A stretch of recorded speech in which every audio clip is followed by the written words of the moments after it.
penghancur bakat pemain muda.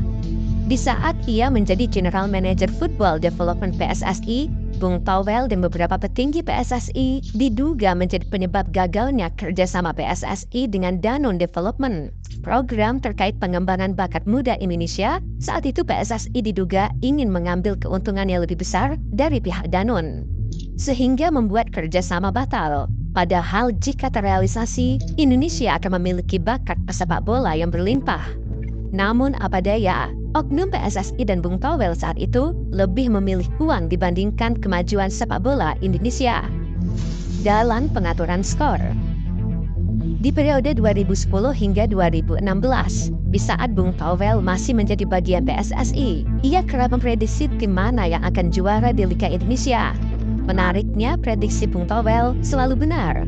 Menurut beberapa pihak, hal itu berkaitan dengan banyaknya kasus suap menyuap yang melibatkan pejabat-pejabat penting PSSI atau Exco, serta presiden klub yang bermain di ISL 2010 hingga 2014 dan Torabika Soccer Championship 2016.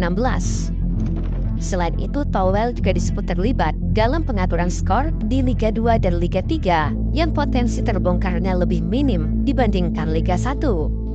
Tangan kanan mafia bola. Selama ini banyak yang tidak mengetahui bahwa Towel merupakan orang kepercayaan tokoh-tokoh yang menjadi dalang di balik merosotnya sepak bola Indonesia. Sebut saja Nurdin Halid yang merupakan napi sekaligus mantan napi yang mampu memimpin PSSI dari balik jeruji besi. Lalu ada Joko Driono yang merupakan mantan PLT Ketum PSSI sekaligus pemegang saham mayoritas Persija Jakarta yang berhasil ditangkap pada 2019 karena terlibat kasus dugaan pengaturan skor sepak bola yang membuat sang juara liga kala itu, Persija Jakarta, disebut sebagai juara sampingan pada musim kompetisi 2018.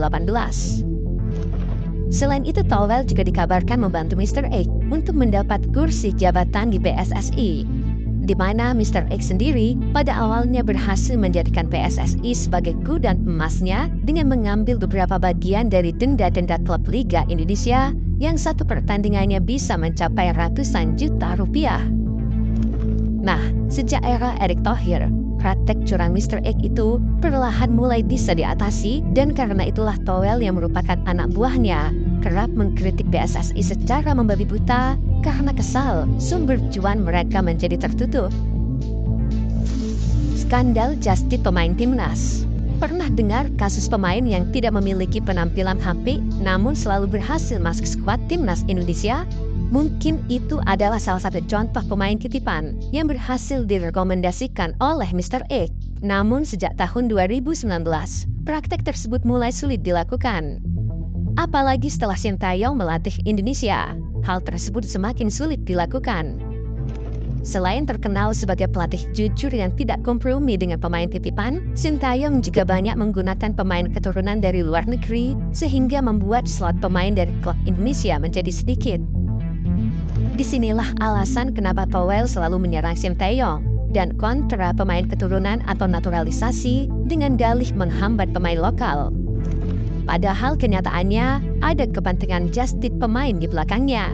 Selain mengkritik Sintayong dan PSSI dengan tujuan tadi, kontroversinya itu tanpa kita sadari menjadi ladang cuan bagi Bung Towel.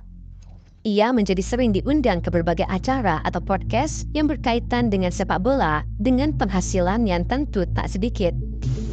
Ada baiknya seorang Bung Towel tidak terlalu diberi panggung, karena jika terus seperti itu, bisa saja berdampak negatif bagi persepak bolaan tanah air yang sedang bangkit menjadi macan Asia. Kira-kira bagaimana menurut kalian guys? Jangan lupa tulis di kolom komentar, and see you next